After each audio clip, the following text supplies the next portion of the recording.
mes destinées sont dans ta main.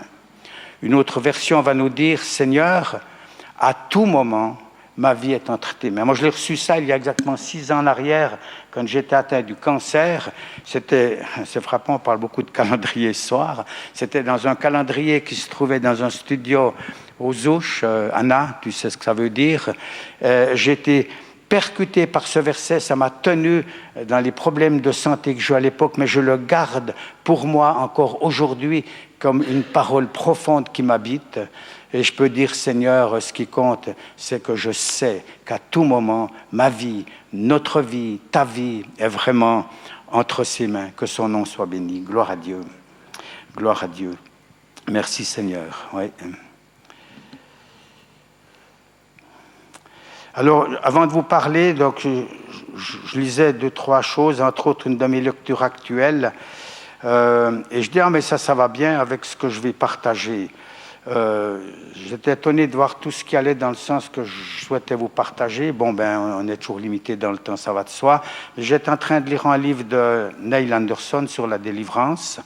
Et au chapitre 9 de son livre, il dit « Ne croyez pas tout ce que vous entendez.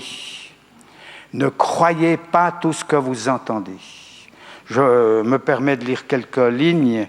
Il disait qu'un des traits les plus répandus chez les chrétiens, y compris les pasteurs, les responsables, ainsi que leurs familles, ont souvent une attitude profondément enracinée qui consiste à se dévaloriser. Vous connaissez ça? Ça arrive. Il donnait des exemples. Je ne possède aucune compétence. Je suis un bon à rien. Etc., etc. Et il voit dans les entretiens qu'il a le nombre de croyants dont le témoignage et l'efficacité est considérablement entravé par des pensées et des sentiments d'infériorité et d'insuffisance. Je dois dire que je le rencontre aussi facilement.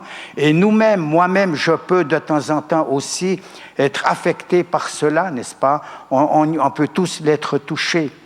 Après la tentation, l'accusation est sans doute l'attaque de Satan la plus fréquente et la plus pressante à laquelle nous sommes vulnérables.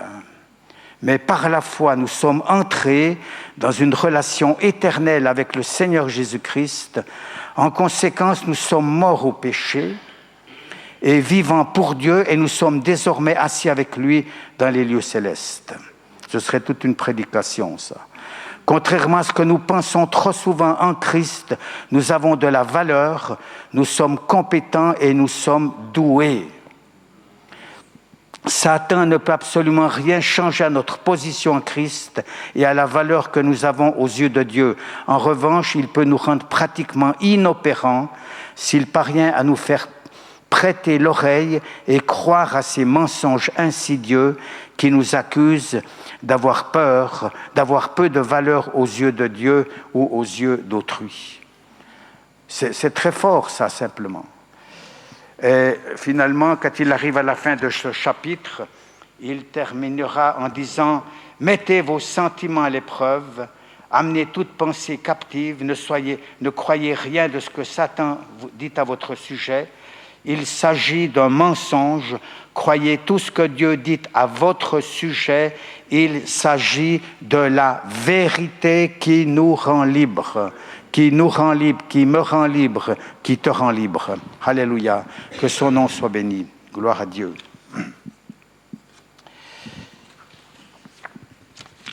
Je suis tombé là sur une émission, là, enfin, c'est plutôt quelqu'un qui m'en a parlé d'une émission, oh merci, qui a passé en France récemment, et c'était dans le fond le nouveau phénomène qui se produit suite au Covid, dans une nouvelle société dans laquelle on est rentré, n'est-ce pas? Je ne veux pas trop m'attarder là-dessus, mais il parle de la tyrannie du divertissement, le choix de choisir le canapé, la nonchalance, etc. Il est maintenant démontré que le 30% des gens sont moins motivés depuis la crise. Ils disent, là c'était des statistiques de France qui valent ce qu'elles valent, mais il y a certainement quelque chose. Le 40% pour les 25 à 34 ans par exemple. Il y a quelque chose qui s'est passé, voyez, alors qu'on doit vraiment plutôt se relever et ne pas nous laisser assujettir par ces choses, mais être motivé pour avancer, pour marcher vraiment avec le Seigneur. Alors c'est vrai que, je me souviens, il y a quelque temps en arrière, je voyais tout d'un coup aussi une émission, je disais que je regarde beaucoup la télé, non, ce n'est pas forcément le cas, mais quand même, Dieu nous parle par tous les moyens. Jésus l'a dit, il y aura un message magnifique à faire là-dessus, au moment où Jésus va dire que finalement, des fois, les enfants de ce siècle sont plus sages que les enfants de la lumière. On doit l'entendre, ça aussi. C'est peut-être un reproche que le Seigneur nous fait, mais c'est un avertissement aussi pour nous stimuler, c'est pas vrai? Amen. Il a envie de nous pousser en avant dans le bon sens, et parfois, des non-croyants peuvent devenir des modèles pour nous. Alors j'écoutais une émission, ils allaient restaurer un bâtiment, un magnifique bâtiment à Paris, le restaurer, ils allaient le transformer en hôtel, et on voyait déjà le directeur qui était là, il y avait la directrice, etc. Et ces gens c'était encore pendant le Covid, ces gens avaient un tel enthousiasme que je me disais, Seigneur, moi j'ai besoin aussi d'avoir cet enthousiasme pour continuer de marcher avec toi, pour te suivre et te servir, d'avoir de la passion qui n'est pas forcée, mais nous aimons ce que nous faisons, ce que nous sommes. Et on sent que ça vient de l'intérieur, que ça vient des tripes. C'est l'apôtre Paul qui va dire « L'amour de Christ nous presse, il nous contraint, il nous force depuis l'intérieur d'aller de l'avant, parce que si un seul est mort pour tous, eh bien, tous sont morts en lui pour revivre en lui aussi. Alléluia. Simplement, par rapport à tout ce que Jésus a fait et a accompli pour nous. J'arrive maintenant un petit peu à quelques textes de la Bible. Nous voulons prêcher la parole, mais c'est fou comme toutes ces choses ont un contexte. Ce matin, je suis juste sorti pour aller faire le courrier à la case postale. On est juste à côté, c'est juste à côté de la maison, donc j'en ai pour 2 minutes. Et voilà qu'en sortant de la maison, une dame avait une canne, elle sortait, nous la connaissons, enfin un petit peu. Il y a beaucoup d'habitants dans cette maison. Et puis je l'ai comme dépassée pour pouvoir aller lui ouvrir la porte, quoi. Voilà, je crois qu'elle a aimé mon geste. Et puis après, on a un petit peu partagé et tout. Elle commence à me parler un petit peu de ses bobos d'âge qu'elle a et tout. Et voilà. Et tout d'un coup, je lui ai dit quelque chose, je ne sais plus comment sur le moment même, mais c'était un petit peu... bon, eh bien... à la fin de cette vie-ci, il y a toute autre chose qui va commencer. Et c'est quelque chose de merveilleux que j'ai fait comme ça. C'est sorti un peu comme ça et tout. Bon, alors elle voyait de quoi je causais et tout. Elle commence à me dire d'où elle vient, ce qu'elle fait, enfin tout. C'était très touchant. J'avais jamais vraiment parlé avec cette femme. Et puis, à un moment, j'étais à me dire, vous savez, le plus important, elle commençait à me parler de religion, évidemment, c'est quand même de connaître Jésus qui est venu sur la terre. Et oui, elle me dit, oui, vous me donnez les calendriers chaque année, qu'elle me dit. Effectivement, chaque année, je donne des calendriers dans la maison, et c'est parti là-dessus. C'était magnifique d'avoir ce contact, ce cœur à cœur avec cette femme pendant quelques instants, alors que ce n'était pas du tout prévu. Et je vois que plus que jamais, comme c'est été dit tout à l'heure, les gens sont ouverts aujourd'hui. Et Dieu agit. J'étais sur un Zoom jeudi avec le comité des montées de Jérusalem. On avait des connexions avec plusieurs personnes en Israël. Et tout d'un coup, une des personnes nous dit qu'il y a eu une distribution de Nouveau Testament chez les musulmans, chez les Arabes, en Israël. Et ces personnes nous disaient, nous n'aurions jamais pu nous faire cela. On se serait fait, je ne sais pas quoi, mais vous vous imaginez un petit peu, n'est-ce pas? Mais ce sont des Coréens qui sont venus. Et eux, ils ont été accueillis comme je ne sais pas quoi. Et ils étaient accueillis, ils étaient remerciés, et ils ont pu distribuer sans aucun problème. Voilà où on en est aujourd'hui, quoi. Je lisais aussi dans un rapport de prière qu'un chrétien disait « Oh, j'ai prié tout simplement, toute simplicité, comme n'importe qui peut le faire pour quelqu'un. » C'est un musulman aussi.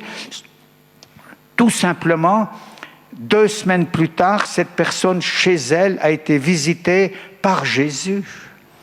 Elle l'a revu. Et cette personne savait que c'était vraiment Jésus qui venait trouver cette personne, quoi. Et ça, maintenant, c'est des choses qui se passent ici. Alléluia.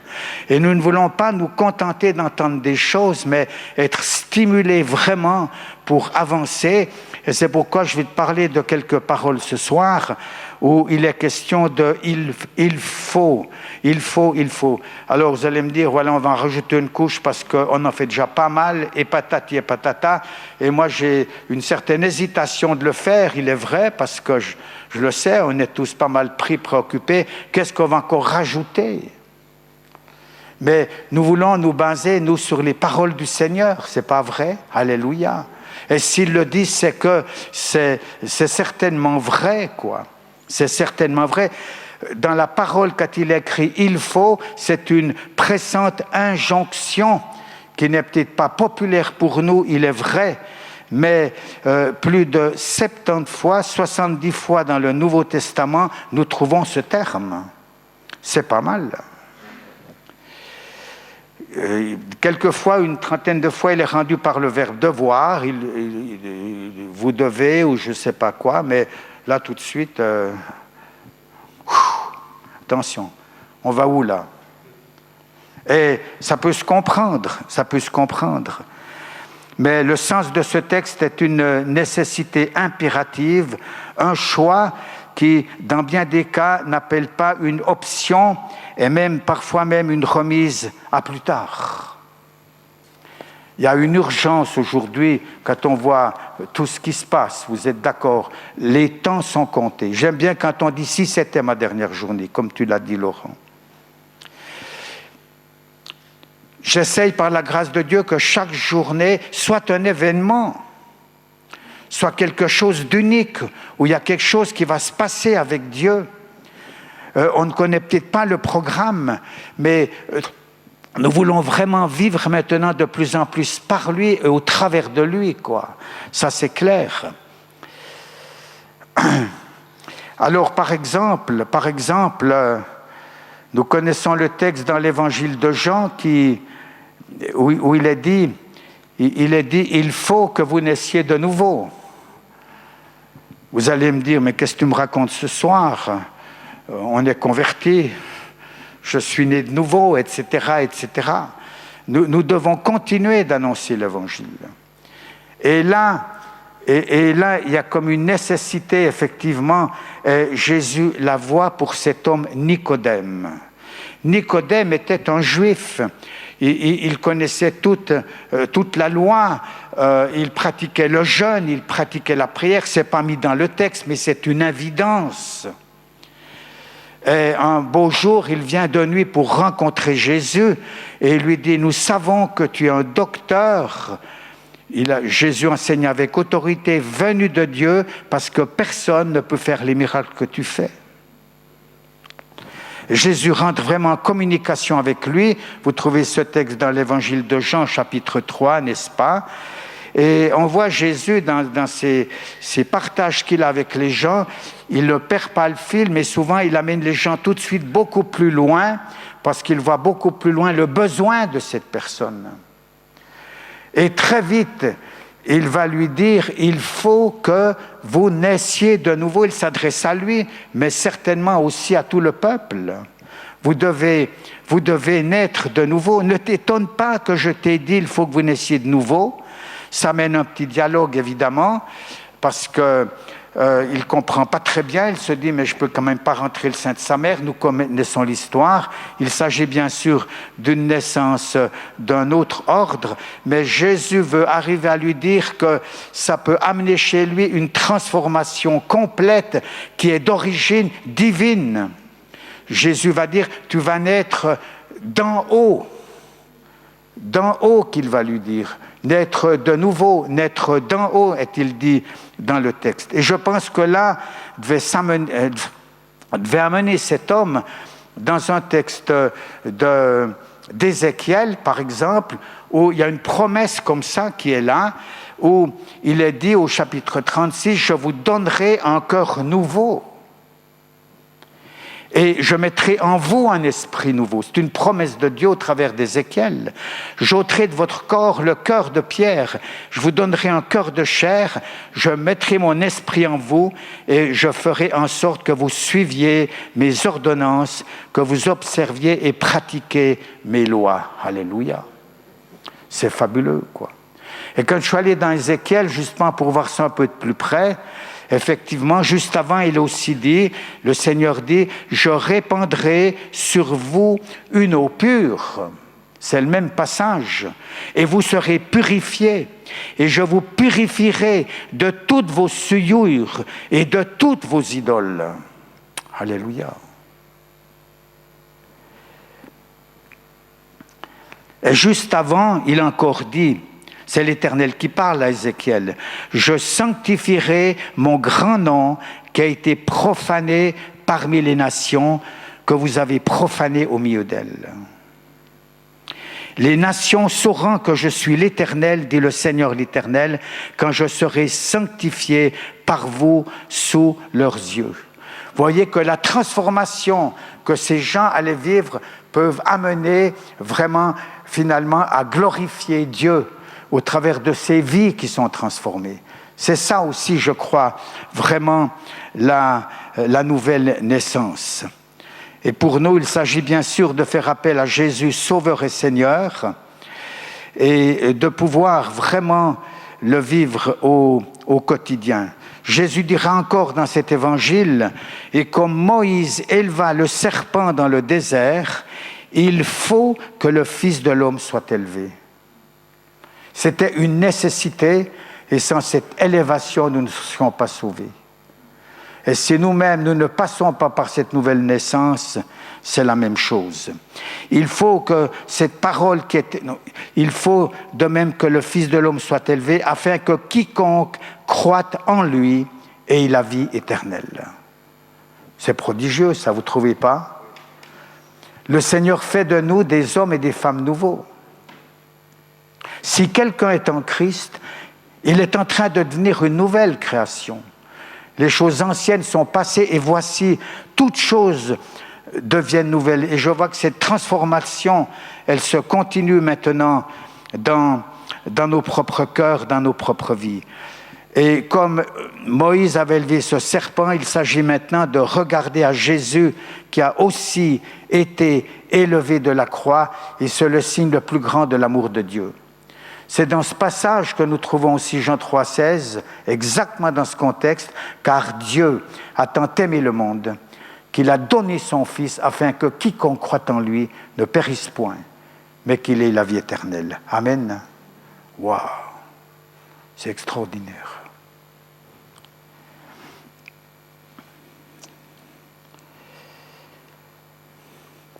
Jésus dira dans Luc 22, alors qu'il est en train de partager avec ses disciples son départ, juste avant la croix, dans Luc 22, je vous le lis au verset 37, je crois.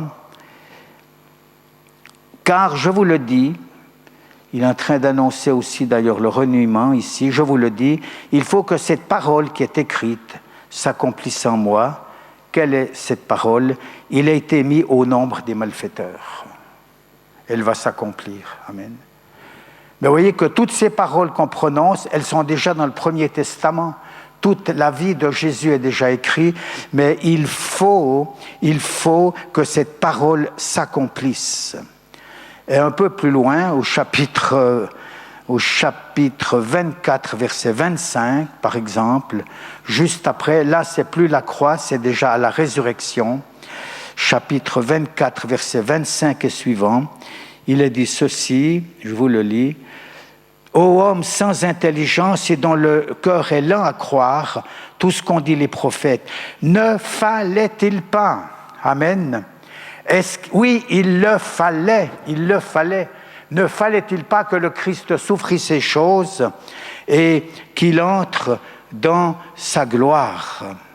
Et commençant par Moïse, par tous les prophètes, il leur explique tout ce qui concerne les Écritures. C'est prodigieux, ça aussi. Un peu plus loin, à la page suivante, là je vais au verset 44 à 47 du même chapitre.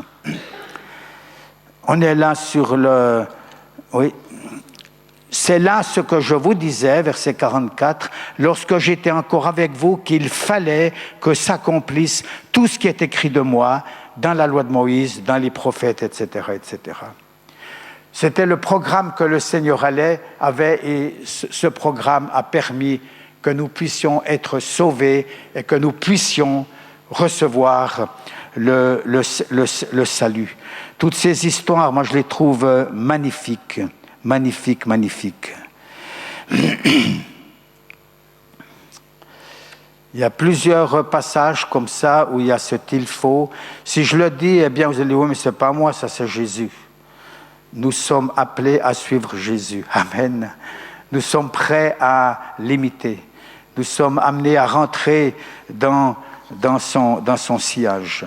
Alors, je pourrais mentionner d'autres textes où il faut. Par exemple, Jésus va dire à Zachée, « Il faut que je demeure aujourd'hui dans ta maison. » Et cette histoire, elle est fabuleuse. Elle est dans Saint Luc, chapitre 19, où Jésus est en train de passer dans le village de Zachée.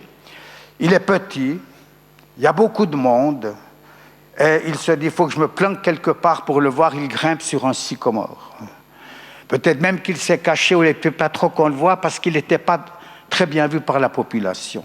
Vous savez, il récoltait les finances.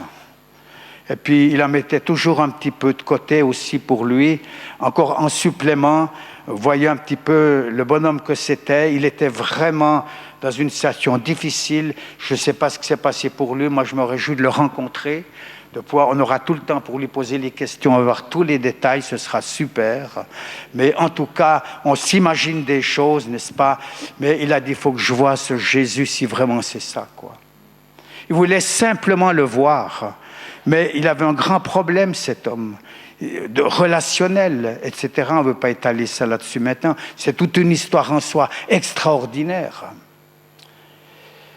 Et au moment où Jésus passe, Jésus l'a vu. Il l'a vu. Pourtant, il y avait une immense foule. Jésus est capable de voir celui qui a vraiment faim et soif de lui. Il n'a pas peur de l'appeler par son nom, d'avoir un contact avec lui. Jésus n'a jamais eu peur de se mouiller avec les pécheurs et les gens de mauvaise vie. Nous aimons beaucoup l'histoire du fils prodigue, de la drachme perdue, de la brebis perdue. Dans Luc 15, on est de nouveau dans Luc, c'est marrant d'ailleurs, enfin marrant, c'est une façon de parler bien sûr, c'est étonnant je dirais plutôt. Eh bien, le premier verset de Luc 15 nous dit qu'on reprochait à Jésus d'aller manger avec les pécheurs et les gens de mauvaise vie. Et au lieu de discuter de cette question avec eux, eh bien, il va tout simplement raconter ces trois merveilleuses paraboles d'un fils qui était perdu, d'une brebis qui était perdue, et puis bien sûr de cette pièce de monnaie qui était perdue, et que Jésus, il est vraiment venu pour ces gens-là. Tout ce que Jésus a fait. Il est dit, par exemple, dans l'Évangile, il fallait absolument qu'il passe par la Samarie, est-il dit. Un jour, ce Jésus devait passer à tel et tel endroit. Et nous, on doit apprendre à vraiment dépendre de lui jour après jour, dans tous les domaines, et les choses les plus simples peuvent devenir un événement. Je reconnais cette année qu'on n'a jamais autant eu de contact avec des gens qui ne connaissent pas le Seigneur. Mais j'ai besoin moi-même tout d'abord de le connaître encore mieux et davantage. Ceux qui ont bouleversé le monde à cette époque étaient des gens qui étaient tout d'abord totalement bouleversés eux-mêmes dans leur propre vie. Jean 3 va nous dire, on retombe dans Jean 3, qu'on ne peut donner que ce que nous avons reçu d'en haut. Alléluia. Amen. On ne peut rien inventer nous-mêmes. On dépend vraiment du Seigneur. Alléluia. C'est vrai. Enfin, il y a toutes ces magnifiques histoires qui sont là. La femme samaritaine, une femme pécheresse, qui avait faim et soif, nous le savons. Jésus ne lui a pas parlé de la nouvelle naissance, il l'a abordé d'une toute autre manière. On n'est pas dans des méthodes d'évangélisation, on est dans un cœur à cœur avec des personnes, quoi. Et dans chaque situation, Jésus, il a eu la parole, les paroles qu'il fallait toucher les gens, les interpeller et les amener à un choix, à une décision. Et c'est là que Jésus va dire, il faut que les adorateurs l'adorent en esprit et en vérité.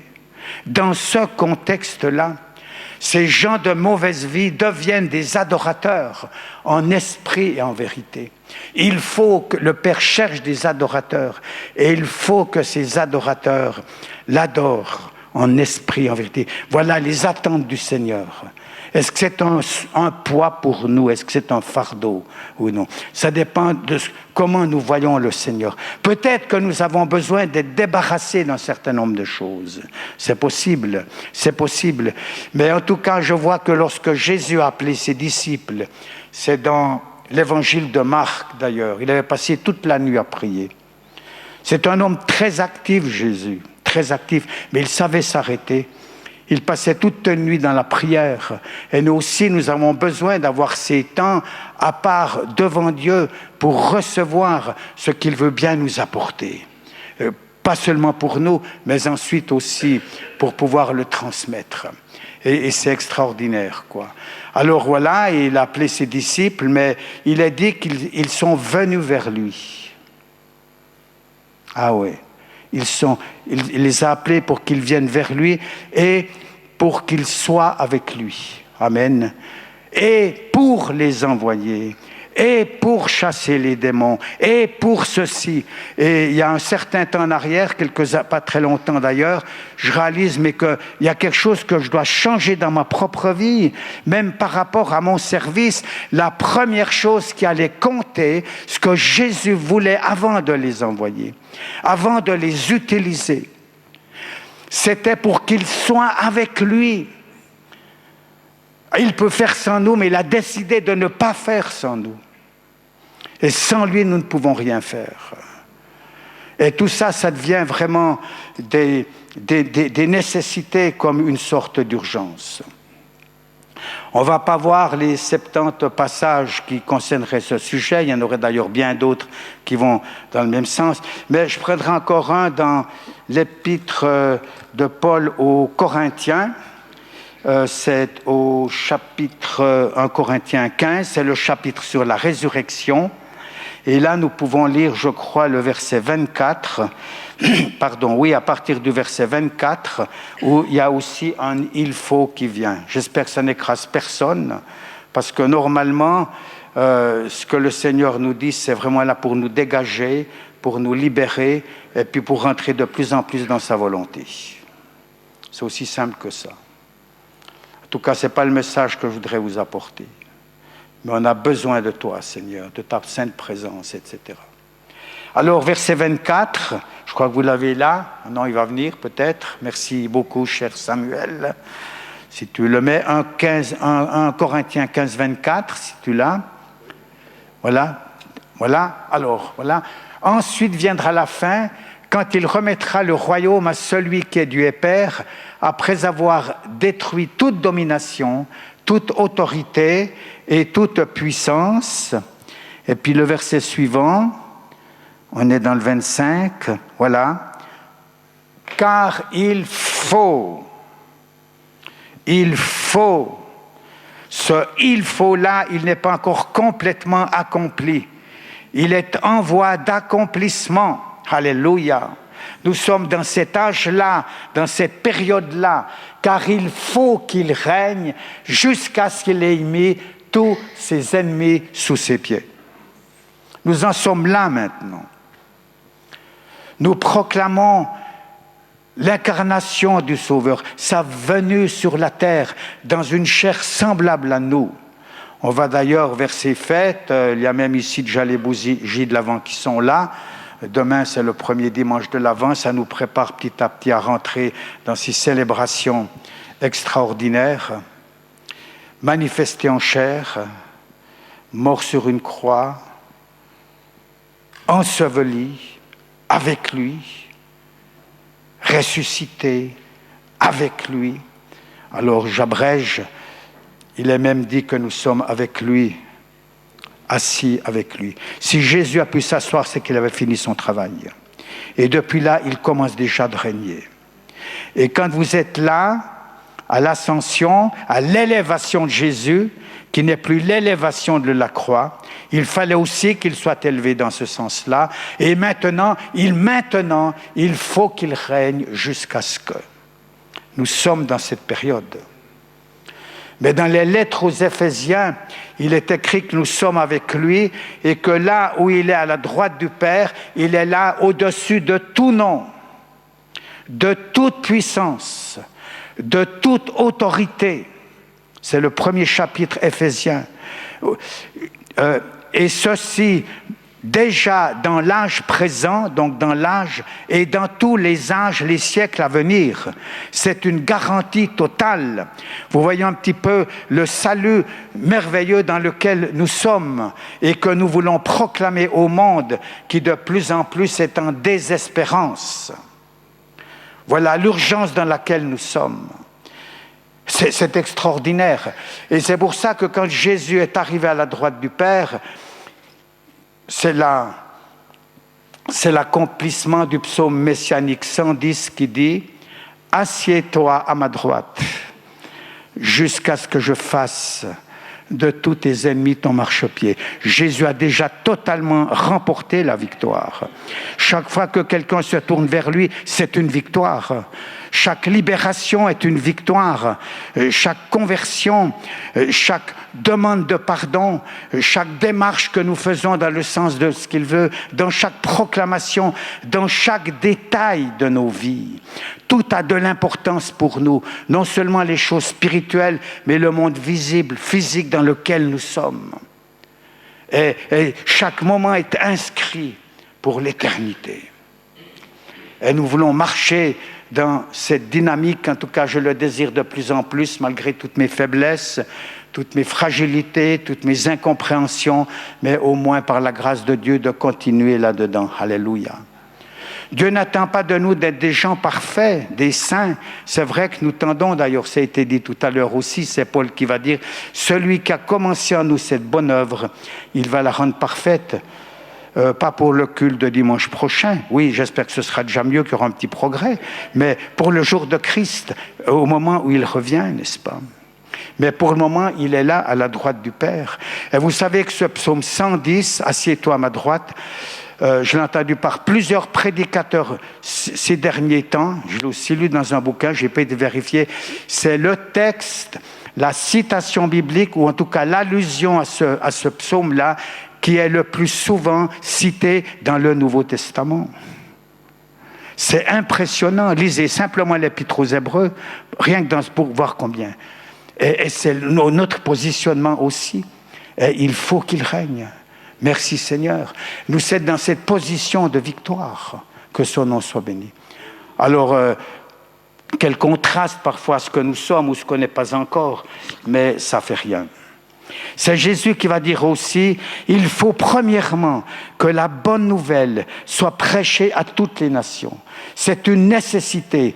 Et même si le Seigneur retardait aujourd'hui, ce n'est pas pour qu'on puisse encore faire je ne sais pas quoi, mais c'est pour que cette bonne nouvelle du royaume soit prêchée à toutes les nations. Il faut premièrement que cette bonne nouvelle, il y a une urgence qui est là derrière. Et merci parce que ça avance à grands pas aujourd'hui. Tout à l'heure, on m'envoyait sur mon portable une photo de l'équipe de l'Équateur au stade du Qatar. Et vous voyez l'équipe de football du Qatar, elle est rassemblée au milieu du stade. Ils sont à genoux de l'Équateur. J'ai dit quoi? Oh, pardon. Excusez-moi, donc c'est au Qatar, bien sûr. D'ailleurs, il jouait contre le Qatar en plus, quoi. Mais pardonnez-moi, il ne faut pas me... Voilà, c'est l'Équateur, n'est-ce pas? Et ils sont en train de louer Jésus, quoi. Dans un pays où on ne peut pas se convertir. Dieu utilise n'importe qui, n'importe quel moyen. Et là-bas, il n'y a pas que le stade qui les ont vus. Ça a passé dans combien de télévisions? Dieu est en train de parler. Dieu est en train de parler, continuons de prier, quoi. C'est magnifique. Alors revenons peut-être à notre dimension à nous, là où je suis aujourd'hui, dans ce que je vis, n'est-ce pas? Mais ça nous réjouit tout cela. Faut voir les petites choses aussi, tout simplement, qui ont tellement d'importance aux yeux du Seigneur, quoi. Et c'est ce qu'on est en train de vivre aussi ici maintenant, comme ça a été dit. Et je crois aussi que ça va certainement grandir aussi toutes ces choses-là, que son nom soit béni vraiment. Oui, alléluia. Il y a un certain temps, j'étais allé un matin pour me faire tester, parce que je dois aller dans, je ne sais pas où, dans une réunion. Et puis en rentrant, je croise quelqu'un, une connaissance, qui travaille d'ailleurs dans un des centres médicaux ici. Je ne veux pas en dire plus, n'est-ce pas, qui a des grandes responsabilités. C'est un frère en crise d'ailleurs. Et voilà, je lui demande comment il va et tout, le poids des malades, de ses services sanitaires et tout, ce que c'est. Il m'a dit, Daniel, vois-tu, chaque jour, je proclame le psaume 61, je crois que c'était le verset, je ne sais pas combien, 2 ou 3. OK. Puis je suis arrivé à la maison, il m'a dit que c'était vraiment sa force de tous les jours, tous les matins. J'ai lu ce verset à la maison, il m'avait donné la référence. C'est David qui prie, qui dit, Éternel, conduis-moi sur le rocher que je ne puis atteindre. Conduis-moi. Et David était dans la détresse. Quand on lit le début du psaume, il était dans un éloignement peut-être même de Dieu à ce moment-là. Il est dans les régions lointaines de la terre, quelque part, loin de tout, et je ne sais pas. Il se sentait dans la solitude, certainement, et il a crié à Dieu pour pouvoir atteindre quelque chose qui, pour lui, n'était pas atteignable.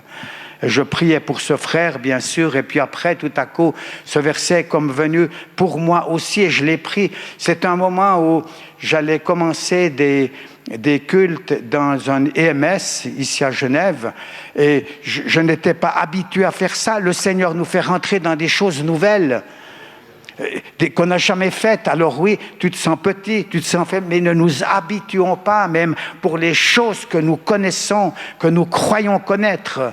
On n'est pas des experts, on n'est pas des professionnels. Nous devons absolument, excusez-moi, oui, je dis nous devons, mais c'est la vérité quand même. Nous devons absolument nous remettre entre les mains du Seigneur tout le temps, même dans tout ce qui est pour nous habituel, de ce qui va de soi, pour vraiment dépendre de lui. Il y a quelqu'un qui a dit, c'est dingue cette citation, quelqu'un a dit, la plus grande des perversions, c'est de devenir un habitué. Et ça peut concerner tous les domaines de la vie. Nous devrions rester des gens étonnés par la présence de Dieu, saisis par la présence de Dieu. Avec lui, nous sommes comme déjà dans une forme d'éternité. Même les choses que nous répétons, je ne sais pas combien de fois, chaque fois, elles ont leur place, leur force, leur puissance, que ce soit dans n'importe quel domaine, que ce soit dans la louange, dans le témoignage, dans le fait de répéter les mêmes choses chaque jour. Chaque jour. Et c'est vrai que pendant ce Covid, un jour, le Seigneur me disait que j'avais du rattrapage à faire. Je ne veux pas vous énumérer tout ça maintenant, il y en a plusieurs, seulement je ne suis encore pas sorti. Je continue, et il y a encore du travail, je peux vous le dire, mais j'espère que ça va vraiment dans le bon sens. Alléluia. Mais chaque chose a son importance. Je relis un livre et je vois que la femme de Billy Graham, par exemple, elle a mis un panneau au-dessus de son évier où il est écrit, j'ai d'ailleurs la photo, ici, il y a chaque jour 3 services du vin, divin. Tout devient service pour le Seigneur. Faites tout pour la gloire de Dieu. Et ça prend un sens nouveau, quoi. C'est extraordinaire. Alors voilà que Dieu nous accorde la grâce d'avancer dans ce sens. Je voulais juste vous partager ces quelques choses. C'est d'une richesse remarquable. Et puis vous pourrez peut-être voir ça. Si vous voulez, prenez une concordance biblique. Si vous n'en avez pas, il faut peut-être vous en procurer une parce que Dieu vous parle par sa parole. Et puis tout d'un coup, c'est peut-être bien de voir d'autres textes, etc. J'ai ici une feuille, vous voyez. Chaque ligne, il y a un « il faut » là. Alors j'en ai piqué quelques-uns. Ce que je vous ai dit ce soir, pour moi, c'est vraiment du basique. mais on a besoin. Et puis encore l'autre côté, encore là. C'est incroyable. C'est des choses basiques pour nous, mais que nous devons approfondir, que nous devons vraiment intégrer dans nos vies. Voilà. Ce n'est pas vous dire de faire plus, de faire davantage, ce n'est pas du tout ça. Avec le Seigneur, ça va tellement mieux, ça devient de plus en plus facile. Je pense que voilà, nous pouvons le remercier pour cette parole que je vous ai apportée. Mais nous pouvons peut-être prier un petit moment, si vous êtes d'accord. Alléluia. Que son nom soit béni. Et nous nous remettons vraiment entre ses mains. Je veux peut-être prier maintenant, quelques instants.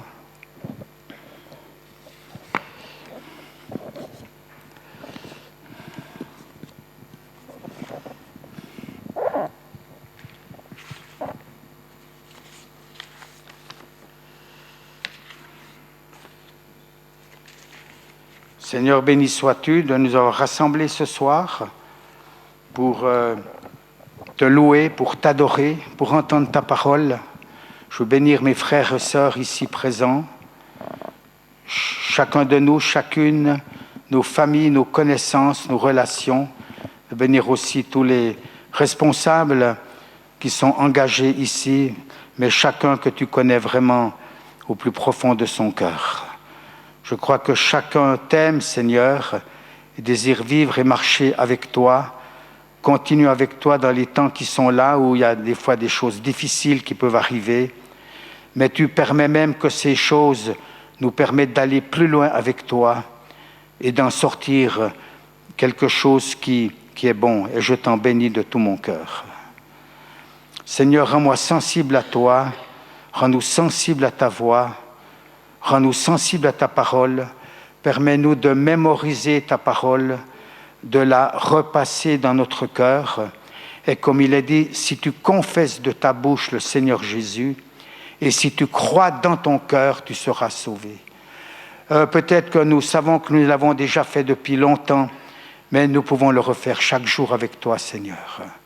Et que là, il n'y a aucune distinction entre juifs, grecs, païens ou autres, mais que tu es riche à l'égard de tous ceux et de celles qui t'invoquent. Que ton nom soit vraiment béni et hautement exalté. Oh, merci pour ce rassemblement ce soir. Je voudrais que je puisse les vivre dans ce que tu me demandes, dans ce que tu nous demandes. Et je veux te remercier parce que toi, tu as fait le chemin, tu nous as tracé le chemin, et tu as une fidélité totale par rapport à la volonté du Père, et c'est ça qui nous a acquis le salut. Nous savons que tu reviens bientôt, Seigneur, et que le dernier ennemi qui sera vaincu, ce sera la mort. Il est même dit par rapport à nous, il faut que ce corps mortel revête l'immortalité. Alléluia. Seigneur, ça va nous arriver un jour, et ce sera nécessaire pour pouvoir enfin nous trouver glorifiés avec toi, Seigneur, et être pleinement dans ta présence. Vraiment, permets que nous puissions suivre toutes ces choses et de mieux en mieux les comprendre et être des personnes enthousiasmées par toi, épris de toi, amoureux de toi, parce que nous passons du temps devant ta face, en ta présence, et pas simplement par rapport, je dirais, à nos ordres de service, à nos directives de service que tu nous donnes, mais simplement dans nos relations avec toi, mais aussi les uns avec les autres, dans le nom de Jésus, dans le nom de Yeshua. Oh, que nous puissions vraiment grandir avec toi. Vraiment, je te le demande au nom de Jésus maintenant, que ton nom soit béni. Alléluia. Nous allons encore continuer de prier, peut-être quelques instants encore en restant à votre place, si vous voulez. J'avais reçu j'ai entendu quelque chose l'autre jour, c'est l'histoire d'un avion, et ça m'a parlé aussi. Il disait que pour qu'un avion puisse décoller, il faut qu'il y ait une puissance au moment où il va décoller. Quand je dis décoller, c'est au moment où les roues vont enfin pouvoir quitter la piste. et que simplement pour le premier centimètre de décollage, la puissance est aux 80% de toute la puissance que l'avion peut provoquer. Peut-être que nous avons aussi besoin d'une impulsion nouvelle qui est celle du Saint-Esprit, parce que nous ne pouvons rien faire sans lui. Que le Seigneur soit là et puisse comme nous secouer si nous en avons besoin, nous relever, nous éveiller, que nous avons toutes sortes de choses qui nous ont prises, qui nous ont enfermés, et que nous puissions être libérés. Cette femme qui a été liée courbée dans sa vie pendant, je ne sais plus, je crois 39 ans, 18 ans, cette femme-là, merci, 18 ans, mais c'est déjà pas mal. Eh bien, il va dire, parce qu'on lui faisait des reproches à Jésus, vous aurez des reproches. Et Jésus va dire, mais ne fallait-il pas que cette femme soit libérée, cette fille d'Abraham soit libérée de son joug? Alléluia. Et vous-même, parce qu'on l'accusait, parce qu'il avait fait ça le jour du Shabbat, le jour du Shabbat, vous allez donner à brevet votre âne, votre bœuf, et ça vous l'acceptez, vous le tolérez. Comment est-ce qu'on aurait pu attendre d'un jour de plus pour que cette femme soit libérée? Et aujourd'hui, beaucoup de gens doivent être libérés. Et c'est pourquoi ce soir, nous venons à Jésus. Nous allons une nouvelle fois à lui, tel que nous sommes, sans vouloir nous changer nous-mêmes, mais simplement à tes pieds, nous sommes là devant toi maintenant, Seigneur. Et j'aime tellement cette parole qui dit, Jésus dit, il nous invite, c'est une invitation, venez à moi, vous tous qui êtes fatigués et chargés, et je vous donnerai du repos. Alléluia. Je veux vous libérer, que le Seigneur nous libère de tout joug et peut-être de choses, des poids, des charges qui nous ont prises, qui nous ont été imposées, souvent faussement, que tout ce qui n'est pas du Seigneur petit à petit soit dégagé. Ça ne se fait pas forcément du jour au lendemain, c'est un travail progressif, continuel, jour après jour. Le Seigneur est patient avec nous, mais que chaque jour il passe des choses nouvelles dans nos propres vies, dans mon propre cœur, pour que chaque jour me rapproche vraiment de lui, au nom de Jésus. Et c'est pourquoi nous prions le Seigneur et nous lui disons, Seigneur Jésus, tous ensemble maintenant, dans une prière commune, communautaire, ensemble pour lui dire, Seigneur, je viens à toi maintenant. Mais nous pouvons le dire maintenant, je viens à toi, je fais ce choix, cette décision de revenir à toi, comme je suis peut-être jamais venu à toi jusqu'à maintenant, dans les nouvelles lumières que tu me donnes maintenant, ou dans les jours qui viennent. Peu importe le moment où ça arrive, je viens à toi, je suis fatigué, je suis chargé, peut-être dans mon corps, comme dans mon âme ou dans mon esprit, mais tu sais t'occuper de toutes ces choses et je t'en remercie. Et tu ajoutes que ton joug est facile. Vous vous imaginez, son joug est facile. Parce que quand on porte un joug, on est toujours deux avec les animaux, donc c'est beaucoup moins lourd et c'est surtout lui qui porte le fardeau. Mon joug est facile et mon fardeau est léger. Et s'il y a trop de fardeaux qui sont là, ce n'est pas normal. Ce n'est pas le type de vie que le Seigneur veut pour nous. Nous devons se poser des questions. Ce n'est pas normal. Ce n'est pas la volonté de Dieu. Tout est à sa mesure. Et Jésus, dans ce texte de Matthieu, ajoute « Car je suis doux et humble de cœur. » Je veux connaître cette douceur de Jésus. Je veux connaître ce cœur si doux, si tendre qu'il a à mon égard. Ça va me libérer de poids, de tensions intérieures, de maladies qui sont des fois créées simplement par des fardeaux, par des soucis et par toutes sortes de mensonges. Je crois vraiment à la libération de l'ennemi. Mais nous avons notre travail personnel à faire.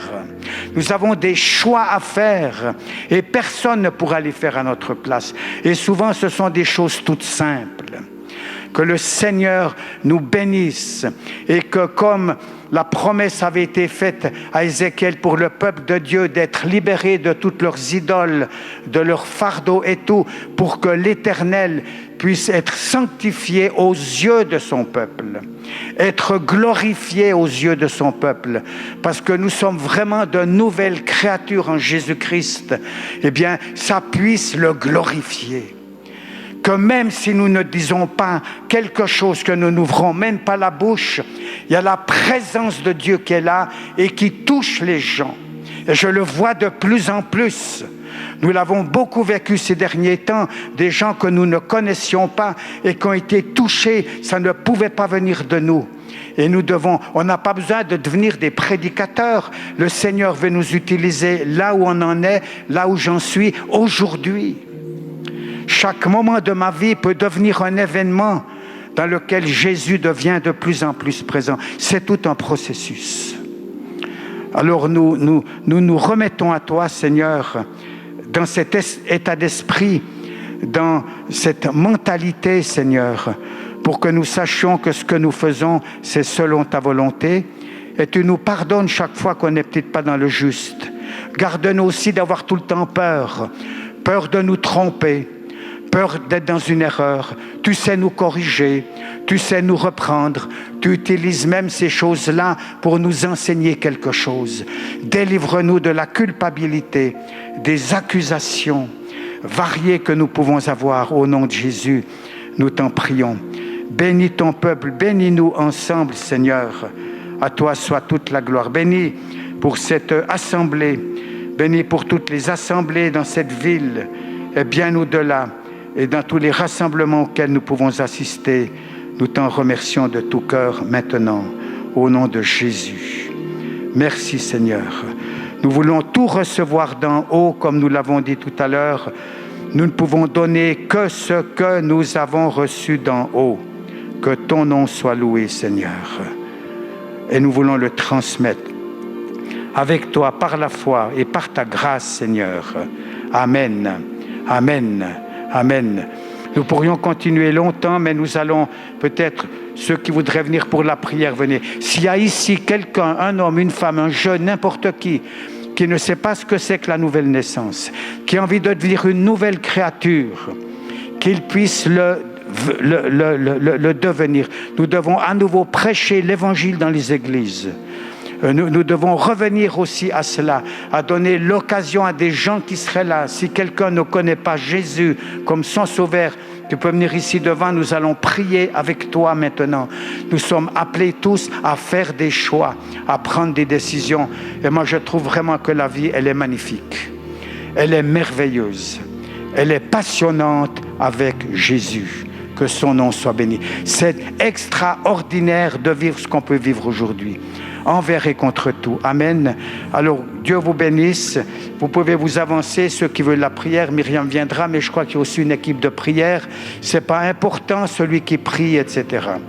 Attendez-vous à Dieu pendant la prière, mais vous n'êtes pas amenés forcément à dépendre de nous. Je vais vous dire une chose encore. Les plus belles expériences que j'ai faites avec Dieu, je les ai vécues seul avec lui. Je ne veux pas vous dire de devenir des individualistes, de ne pas venir dans les églises, ce n'est pas du tout ça. On en a besoin, c'est une réalité, c'est une évidence. Ça ne se discute même pas, ça non plus. Mais les plus belles choses que j'ai vécues, je ne savais même pas qu'elles existaient. Souvent, je ne les ai même pas demandées. Je n'ai même pas pu les prier, mais c'est lui qui m'a surpris. Et ça, c'est quelque chose qui doit continuer. Alléluia. Je ne sais pas ce que je veux dire, mais c'est pour vous dire, bon ben voilà, c'est sympa, on prie un petit moment ensemble, nous sommes là avec vous, nous prions, nous pouvons vous bénir, etc.